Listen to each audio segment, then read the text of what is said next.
आप सबके बीच में पहुंचकर मन बड़ा प्रफुल्लित है। वो इसलिए है कि आप एक ऐसा कार्य करते हो जो कोई नहीं कर सकता। सरकारें किसी भी पार्टी की हो, कांग्रेस की हो, बीजेपी की भी हो, सरकारें कानून बनाती है, नियम बनाती है, पर उसको संचालित नहीं कर पाती।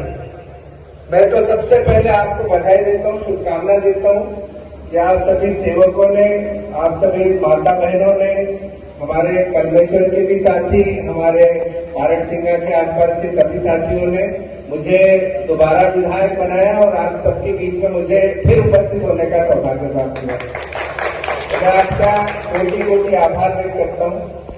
मैं इसलिए कह रहा था कि नशा मुक्ति का अभियान सरकारें चलाती है, लेकिन नशा मुक्ति का अभियान चलाने से काम नहीं होता। आज जितना अच्छा काम आप कर रहे हैं, जो काम सरकार ने करना था, मैंने बहुत सारे लोगों को बोला आपको परमात्मा की, जो काम सरकार को करना चाहिए वो आप कर रहे हैं, इसलिए आप साधुवाद के, धन्यवाद के पात्र हैं। इतना अच्छा उल्लेखनीय कार्य। कहने का आशय ये है कि आप सब लोग किसी न किसी पीड़ा से गुजरे हैं। अभी हमारी एक प्रभा दीदी ने बताया, उनकी मैं बात सुन रहा था, उनकी कथा सुन रहा था, मतलब सच्ची घटना सुन रहा था मैं। तो उन्होंने जो पीड़ा, उन्होंने जो तकलीफ बताई और कैसे उनको आराम लगा, और बाबा जुमदेव जी के चरणों में आकर इस पंथ को, इस धर्म को स्वीकार करने के बाद आप सबको जो कैसे मुक्ति मिली, कैसे उसकी परिकल्पना की, ये वास्तव में आपका एक अनुभव है।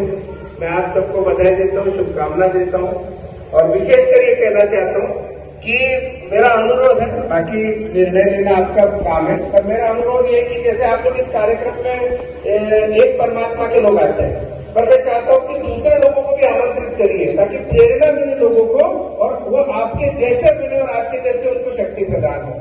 मेरा ये अनुरोध है कि जो दूसरे लोग हमारे साथी भटक गए, रास्ता भटक गए, कहीं चले गए, उनको भी आमंत्रित करिए आप, जो इसमें नहीं जुड़े परमात्मा एक में, तो कहीं ना कहीं उनको प्रेरणा मिलेगी। आप 100 लोगों को बुलाएंगे तो 10 को तो प्रेरणा मिलेगी, उनके मन में परिवर्तन तो होगा, भावना तो उनकी बदलेगी।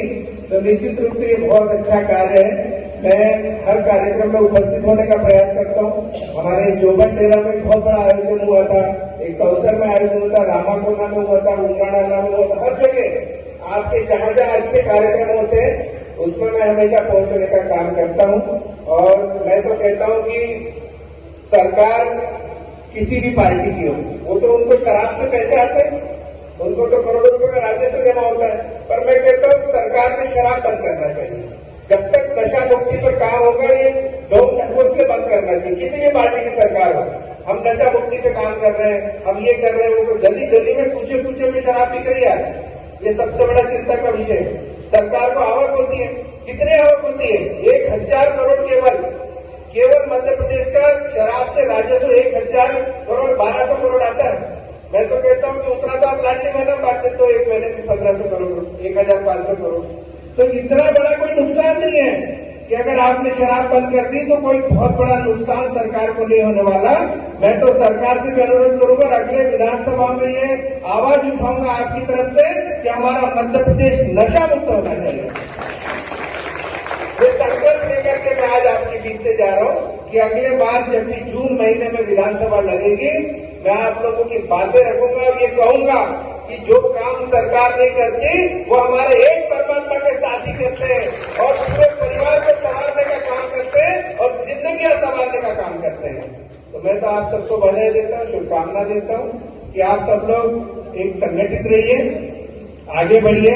जहां जहां आप लोगों के ऐसे आयोजन होते हैं, क्योंकि मैं तो कह रहा हूँ कि शराब पिलाने का काम अगर किसी ने किया तो नेताओं ने किया है। चुनाव आता है, खूब शराब पिलाते हैं, खूब जिंदगियां बर्बाद करने का काम अगर किसी ने किया है तो राजनीतिक पार्टियों ने किया है, और उसको सुधारने का काम किया तो एक परमात्मा ने काम किया। तो मैं आपके साथ में हमेशा खड़ा हूं और खड़ा रहूंगा, ये वचन देकर के जा रहा हूं। आपकी समस्याएं, आपकी परेशानियां, आपकी तकलीफ, हर पीड़ा में आपके साथ खड़ा रहने का आश्वासन देता हूं। आप मुझे अपना विधायक मत समझिए, आप मुझे अपना भाई, बेटा, चाचा, भतीजा, आप अपने परिवार का मुझे सदस्य मानिए। आप सबको पुनः बधाई, धन्यवाद, जय हिंद, वंदे मातरम।